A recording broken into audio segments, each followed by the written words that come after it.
Hi everyone, my name is Irene and I'm a CSUME service learner here at the Monterey County Free Libraries.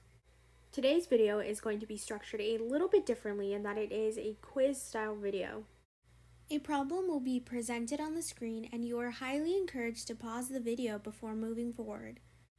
The correct answer will be displayed and there will be a note on the screen with a brief explanation.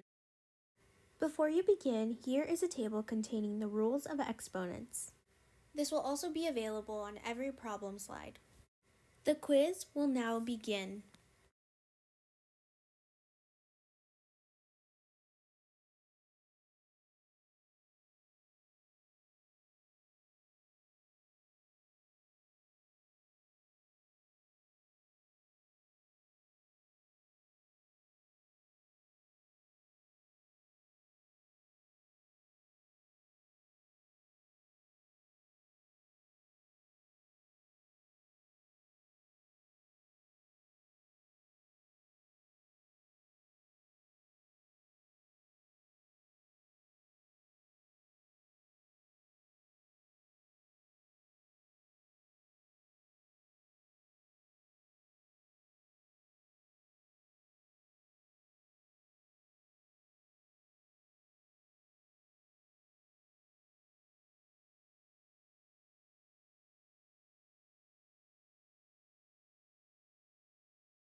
And that is going to be it for this video.